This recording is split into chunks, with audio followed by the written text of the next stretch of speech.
Hello, hello, hello. Welcome, everybody. I am here today. First things first, my name is Chelsey Dalzell. I am here today with the very lovely, very knowledgeable, very quite amazing, if I do say so myself, Dr. Adriana Popescu.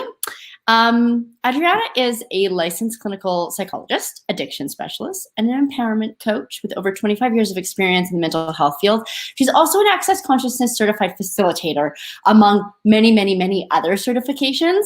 And if I'm going to go on and on and on about Adriana's credentials, we'll probably be here for about a month and a half. So without further ado, hello, Dr. Adriana. Thank you so much for being here with me today. Thank you for having me, Chelsey. I'm really excited to have this conversation with you. Me too. Cool. Okay. So this is going to seem like a very super simple question, but also really not so simple for everyone that isn't you or isn't in your field. And you, even those that are in your field and those that do what you do, sort of, you have a very different awareness and vantage point about what is addiction really. Yeah. Right. So, I mean, people, gosh, like from my point of view, like where I'm standing, I don't do what you do, obviously. And so we hear things like addiction is a disease, addiction is a point of view, addiction is a choice. And I would love to hear from you about what addiction is. Yeah, it's not actually an easy question. No. I think if you go with the conventional paradigm, it's nowadays it's seen as a disease, a biochemical disease even I would say the medical establishment is finally catching up with saying that it's not just physical and biological, but that there are like mental, emotional components to it and even social components to it. The spiritual is probably the piece that gets least acknowledged. But the way I see it is it's a condition. I'm not calling it a disease. I'm not calling it a problem. I'm calling it's a condition. It's a set of symptoms that tend to look similar across people, and that it has physical, mental, emotional, and spiritual components. And you kind of have to address all of those if you want somebody to actually be able to change. And if I derive it down even further, since I'm an energy psychologist, I kind of see everything through the lens of energy. So to me, the physical is about energy. So is the mental, emotional, and spiritual. Like, what are the energies that are imbalanced or out of whack that's leading someone to do what can be really extreme self-destructive behavior, and that they can't seem to stop it very easily. Cool. Okay, cool. So when you're treating someone, like so someone walks into your office and like, where do you start with them? Like even just acknowledging that there's a spiritual component to this is like knocking me back kind of. Yeah. Where do you go with it? Like, can you explain a little bit more about like where you go with actual people? Sure. I mean, first you have to assess them. You have to like get a thorough history and understand like, okay, what is the problem? What you're deciding or someone else who sent you here has decided is the problem. How long have you been doing this behavior? Like, mostly I deal with drugs and alcohol, but the process is the same regardless of whether the addictive behavior is about substances, food, exercise, sex, work, gambling, it goes on and on. But the process is the same, including like actually what goes on in the brain, the parts of the brain that are involved in these behaviors. It's like, it's always a reaction to something. And so when somebody's coming in, I'm trying to understand what is the scope, what kinds of drugs or alcohol or behaviors are you doing? How are they a problem for you or others? Where do they come from? And what causes you to want to do it? Because for most people, if you really distill it down, most people are using drugs and alcohol if it's in a really kind of unhealthy, beyond experimental, beyond a drink, with your friends at dinner. Like if it's becoming really disruptive to your life, usually it's because you're using it to cope with something. And typically it's to cope with stress, to cope with painful emotions. Like I work with a lot of people who've had traumas, and they're using these substances to self-medicate the aftermath of trauma. I mean, usually it's something along those lines, and getting a sense of understanding for what in that person's specific situation, that it serves a function. The behavior serves a function. In fact, my colleague, which we'll probably talk about more, TJ Woodward, and he developed a whole system called conscious recovery, in which I wrote the co-wrote the workbook with him. And he talks about how there are 3 root causes of addiction, which are primarily unresolved trauma, toxic shame, and spiritual disconnection. And so how he frames this is, at one point in time, addiction may have been a brilliant strategy that you use to help yourself get through something, but maybe now it's no longer so effective because it's created all these other issues. You're losing your job, you're having problems in your relationships, your body's getting run down, whatever it is. Cool.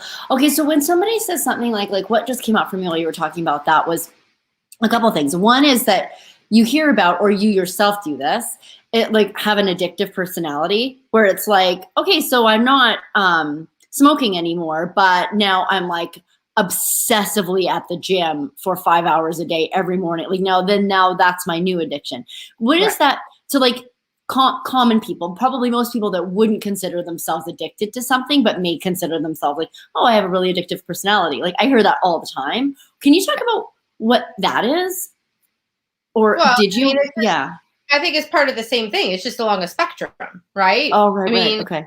It goes from I'm obsessed with my new Netflix series to I can't stop using heroin and sticking needles up my arm. I mean, right? There's a long range of behaviors in that spectrum. But fundamentally, you got to look at what is the point of view that is creating that behavior. Right. The reason why I'm addicted to this Netflix thing or to the gym. All right, the gym is a good example. I'm obsessed with the gym. Well, is it because it's so much fun and you're enjoying yourself, or is it because you've decided that you don't look good enough, and so you got to lose 10 more pounds, and now you're fixated on that point of view, and so you're obsessively engaging in behaviors to get to that goal because you're not okay unless you lose 10 pounds. That's when you start getting into what I would call, core beliefs, or what TJ in conscious recovery and I would call core false beliefs. Things like I'm not enough, I am unlovable, everyone leaves me. I mean, typically that's what is at the root of any of these behaviors. It's some sort of judgment. You're judging yourself in some sort of way as defective, not enough, deficient, whatever, and you must do this behavior to make yourself okay. If I could only lose the 10 pounds, if I could only find that picture perfect relationship, then everything will be okay. Except you can't seek outside of yourself for something that doesn't feel okay within yourself. Right. Okay, cool. So again, when someone is coming to you for help with this, you assess and then identify really what's the function of the behavior with addiction. Yeah. Sort of what is it, right? Okay. And then what's it doing? Okay, cool. And so then some of the more you have a lot of tools in your tool belt. You've been trained in a lot of different modalities. I know you, and we've had really amazing conversations. So you've got some cool stuff going on. So now, what are some of the more obviously one of the things that okay. So what are some of the more maybe lesser known points of view around addiction, or lesser what else sort of works that most people maybe don't know about? What else is there? What else is there? I mean, I'm kind of specifically trying to get to the fact that we're looking at an entities and addiction class, among other things. So can you talk a bit about that? Corner. Yeah. Why is there a little ghost in the corner? Why is there a ghost in the corner, Adriana? So, that would have been a better question. Let me just tell you the conventional treatment sort of paradigm, right? Awesome. And then say what I think is maybe missing from that. So in the conventional treatment paradigm, you first assess what is the correct level of care, because it's on a spectrum, and not everybody who comes to my office, or online these days, for a one-to-one session is appropriate. Like that, like weekly therapy alone may not be enough for somebody to get off drugs, right? They may need to actually go to a facility, to a rehab center, where they stay there and they're medically detoxed off their substances of choice. That's one thing actually I think a lot of people don't necessarily know, is that when you're coming off of, if you've been heavily using things like alcohol or benzodiazepines, which are things like Valium, Xanax, Klonopin, Ativan, those are potentially life-threatening to come off of them abruptly. Wow.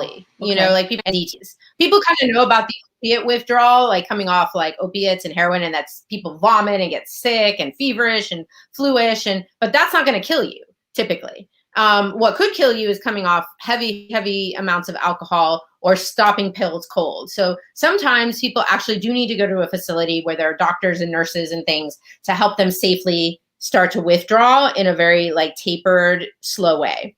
So you got that piece. Then typically if someone engages in a rehab program, like I'm also the clinical director of a drug and alcohol rehab program, then a big part of it is groups and individual therapy, and it's education, like educating people about how drugs affect and alcohol affect your body. You know, maybe they need to be put on some sort of like psychiatric meds because they're not able to function. They're so depressed, they can't get out of bed, or they've used drugs and alcohol so much that neurotransmitters in their brain are all out of whack. And so these medications help to try to get people back in line. So you might have that piece. You're educating them about mental health, because the vast majority of people who have a severe addiction problem also have a co-occurring mental health issue, depression, anxiety, post-traumatic stress disorder, some sort of other condition that's exacerbating it, that either came from their substance use or drove their substance use. It's kind of a chicken and the egg. You don't really always know which came first, but they're feeding each other. So that may need to be addressed. The unresolved trauma needs to be looked at. You know, the belief systems, the way a person is thinking. So cognitive behavioral is all about how what you think contributes to how you feel, which then drives you to do the behaviors. You teach people about relapse prevention. There's peer support groups like AA, 12-step, and all kinds of other meetings. So it's like this very comprehensive, you know, and that's not even all treatment programs address all that, but that's, you know, generally what you'll find these days in a good treatment program is that it is addressing the physical, mental, and emotional pretty well. Right. And then the spiritual piece is kind of like, you know, really sort of, it's so hard to talk about spirituality. Yeah. But it might be things like feeling lost and like, what am I doing here? And my life has no meaning. And I don't know how I'm going to get through these challenges and difficulties and traumas and whatever. And I feel like I have to put on a persona of how I'm supposed to be in the world. And look at me, on the surface, I look perfect, but on the inside, I feel so bad about myself. I'm carrying around this toxic shame, and I want to die, you know, something like that. So I know I'm giving you a long answer to the question, but it's great. I think the pieces that people are not looking at that are starting to become like Gabor Mate. Dr. Gabor Mate is really an amazing, he's actually up from your neck of the woods up in Canada. He's from BC in Vancouver. And he really talks about addiction as a social disease. Well, he talks about the piece of trauma, but he talks about addiction as a coping skill for trauma. And he talks about addiction as a social disease, meaning that it's because people are disconnected from others and they're alone. I mean, because usually by the time people come to rehab, their addictions to progressed to the point where they're not just having a good time at a party with a bunch of people. They're in their room alone with the curtains drawn, like drinking 24/7 or, you know, shooting up or what, you know, whatever. It's pretty severe. And it's a very isolated, you know, condition. You know, you're not really, nobody wants to deal with you anymore, or you've cut yourself off. And so there's this real fundamental disconnect at the core with who and what you really are. And then that sort of projects out into the world to where you get disconnected from people and nature and life, right? So looking at that piece, looking at what is the spirit, what is someone's spirituality, what does give them a sense of meaning and or purpose in their life, how can they how can they get through whatever disconnect has occurred? And, like, what's the bigger picture? Like, what are you doing here and with your life? Usually people have gotten really derailed and off track. They'll tell you like, oh, when I was younger, I wanted to like save the world, or I wanted to help people, or I wanted to do this or that. And then I was assaulted, and then somebody died, and then somebody blah, blah, blah. And there's like this series of like traumatic events that they felt they couldn't deal with.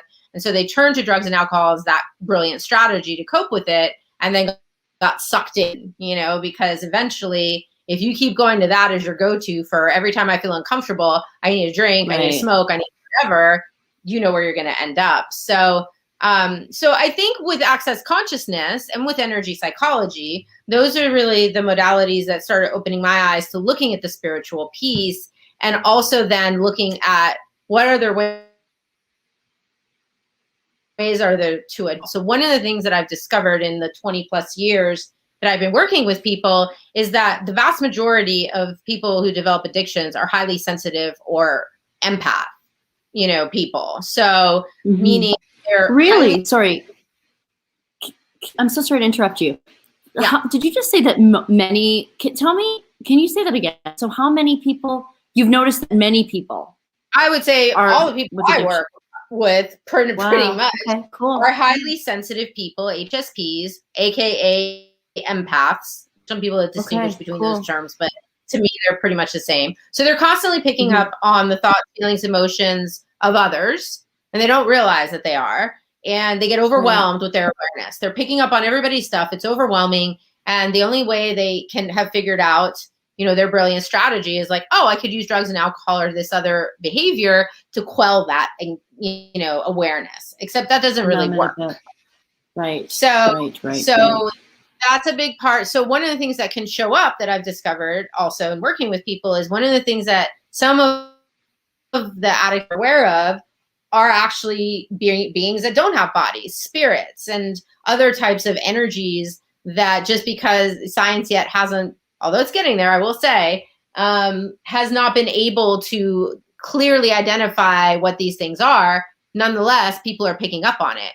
And they don't have tools to deal with their awareness. It's freaky for most of us, especially if any of us grew up watching The Exorcist and Poltergeist and all that kind of scary horror movie stuff. And so it has come up that a lot of people are aware of spirits and they don't know what to do with it. And some of them are experiencing psychic attack and other kinds of things. I mean, it starts to get into this woo-woo. It can go into some woo territory. But most people have felt that they can't talk about their experiences. It could also show up as spiritual transformative experiences, right? Like somebody's had a near-death experience. Somebody's had perhaps a Kundalini awakening. They've had some sort of spiritual emergence or spiritual emergency. This was written about very clearly in Christina and Stan Groff's book about spiritual emergence. She actually became alcoholic in response to she had some traumas as well, but she became her alcoholic behavior exacerbated when she was going through a spiritual emergence process, because sometimes that is very ungrounding. If you're having a Kundalini awakening, it's like this energy starts opening up in your body. You can get overwhelmed, you can get depressed, you can get manic, and if you end up in a psych, office, a psychiatrist's office or a psych hospital, you could be diagnosed as psychotic, schizophrenic, bipolar, something like that, when in fact, you're just having a massive awakening of some sort, but it's so ungrounding to you that you lose touch with your reality as you knew it, and you're not able to function well in the world, and you basically need someone to help guide you through this process, but nobody ever talks about it. Not that many therapists are this well educated on this topic, and so you get pathologized and told you're crazy, and you end up in the system. And there's a really cool documentary called Crazy Wise that I highly recommend for people who are curious finding out more about that.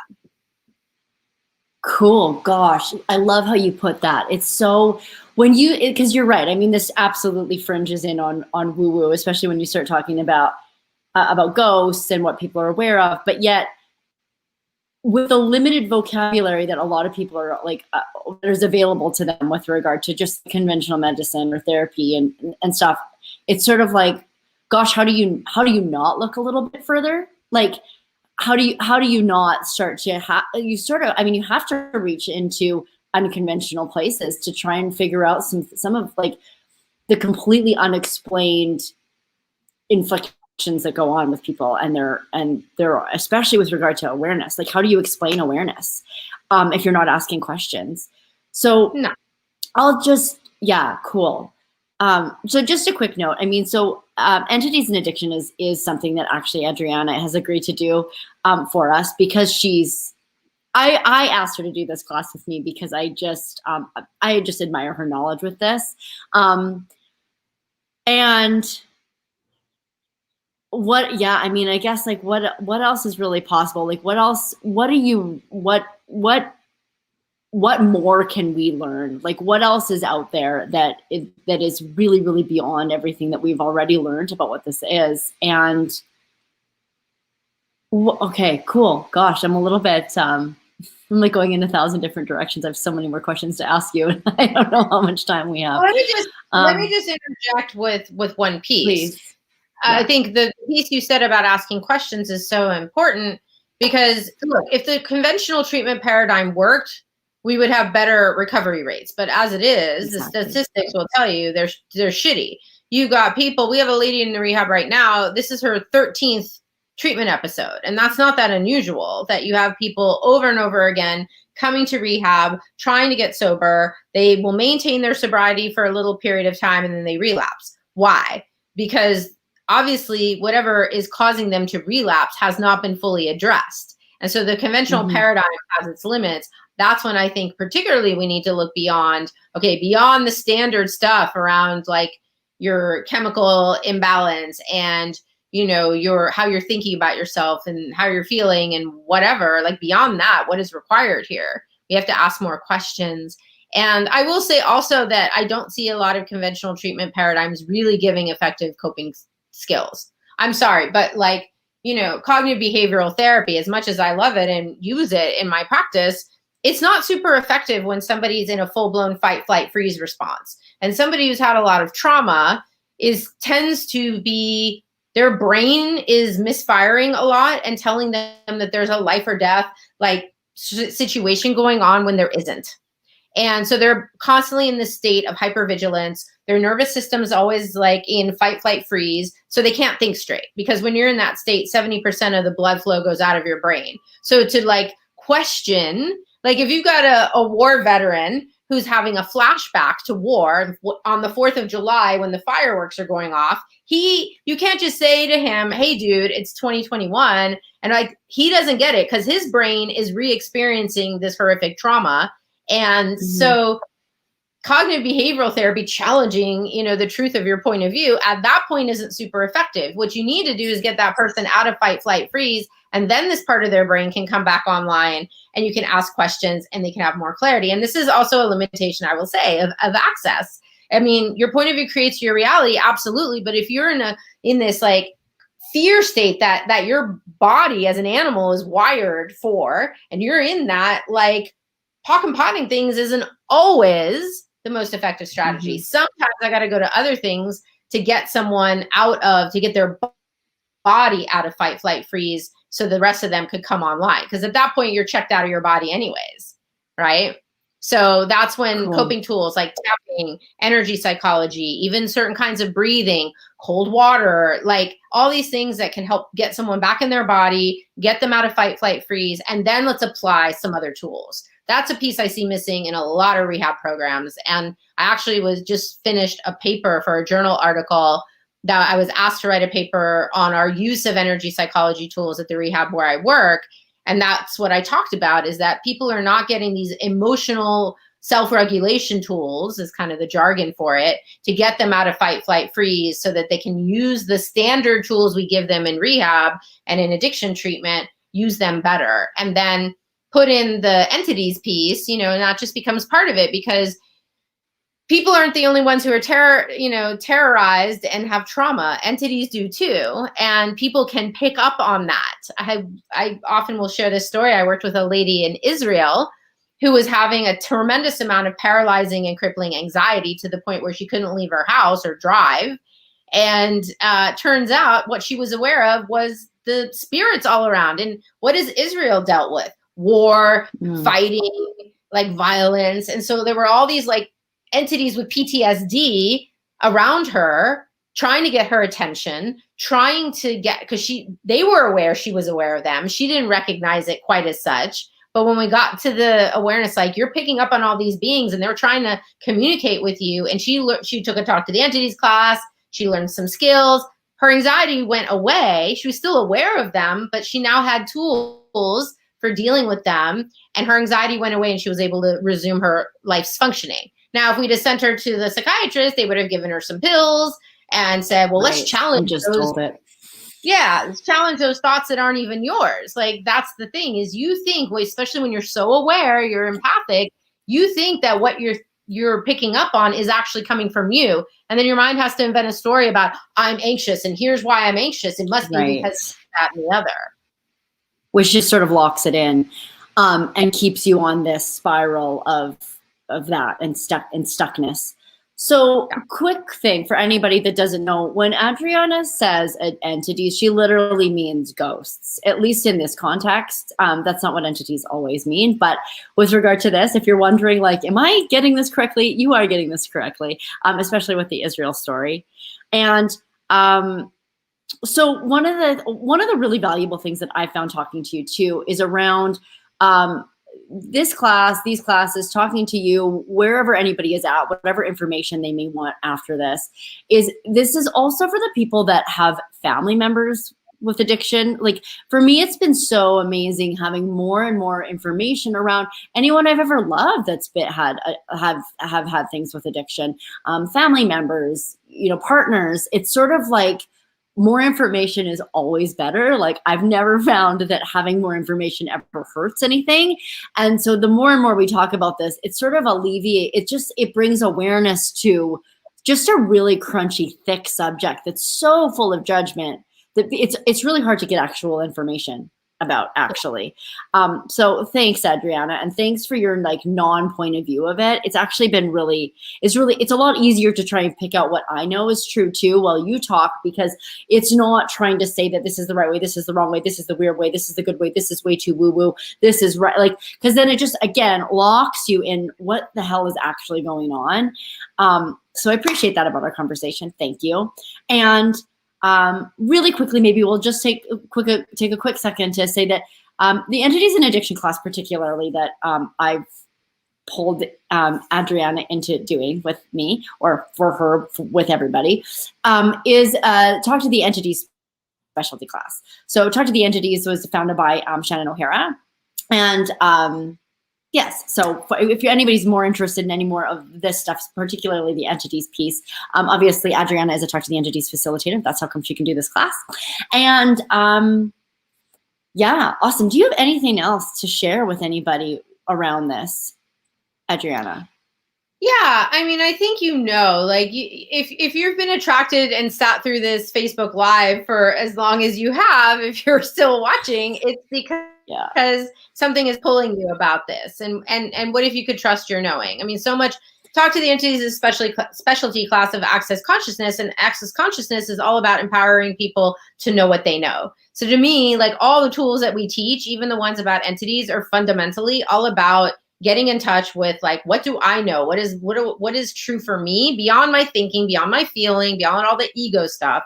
But what do I, as a being, as an infinite being, know about this? And the tools really are all designed for that. So if you'll know if this class is something for you.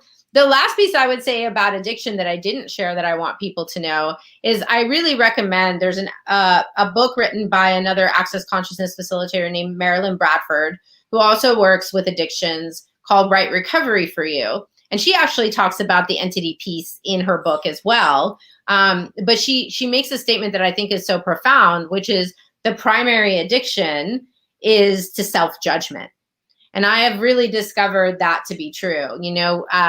It's really cool with conscious recovery. I do groups at the rehab, and one of the exercises is trigger activation. Like, so when you're triggered, like the standard, what triggers you to drink or use, And then what's the reactivation of a wound of some sort that you're carrying inside that is yet to be resolved? Almost always what really comes up in that column of activation is those core false beliefs, those self-judgments, those points of view.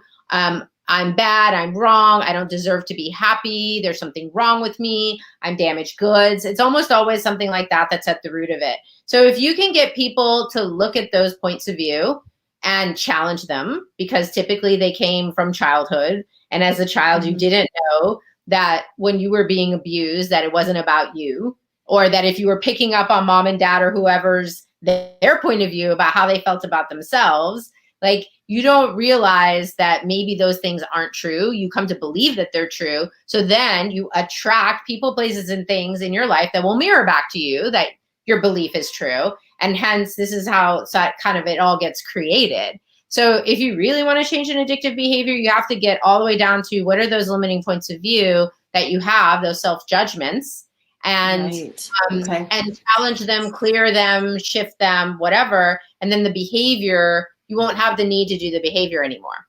So really fundamentally, that's like the core of the work that I do with people. Cool. And there are many, many layers that also need to be addressed. Do you address that in this class? Like, will you address that in the class that we're doing? I think it just depends on, oh, sure. I mean, it depends on what people bring to it, right? Because the class gets created, it's not like I have a set curriculum. This is not a class that has a manual. There are other classes that do. It's really guided more by who's in the class and what questions are they asking. So, beautiful.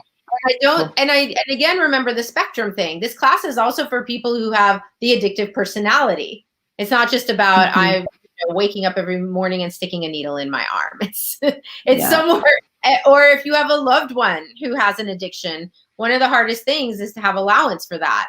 There's a lot of facilitation we do with the access consciousness tools to help those loved ones of people with addictive behaviors have more ease with what might be going on in their home, in their relationships, because, addicts are kind of like, they can be like the Tasmanian devil. They can have a lot of energy around them and create a lot of havoc in their spaces where they're living and functioning. So, no, there's actually a lot of directions we can go with it and angles to explore with it. It really just depends on who shows up and what they want to know. Awesome. Yeah, I love that. And yeah, spot on with, I mean, who wants to, from the perspective of the person that is addicted, who wants to change anything when somebody is judging them or making them stop or telling them they need to stop or doing like crunch? You can't make someone change, Chelsey. And that's the biggest thing, is you can't force someone into change. It doesn't work. Even with us, we have to surrender attachment to outcome because we can only bring the horse to water. We can't make him drink it. Right. And typically it doesn't work unless the person really wants to make a change. Gosh, cool. Well, thank you. I literally could sit here with you for hours. I know. It's such a rich topic. Oh my God, it is such a rich topic. And it's like with every new question, there's a new question, like, God, there's the whole world of how to be with a person that's addicted to anything and trying to make somebody like, gosh, I could go on forever. Anyways, I will not. You are a very busy lady. So thank you so much for this conversation. My friend and colleague and amazingness, Dr. Adriana Popescu, thank you so much for being here. And thank you for everybody that's watching and everyone that watches us in the future. We will make sure it's very easy for you to find Dr. Adriana and all the ways that you may want to find her. And I guess without more thanking and more loving, we'll probably just let everybody go. Thanks so much for being here. Thanks, everyone. Thank you, Chelsey. What else is possible? Thank you.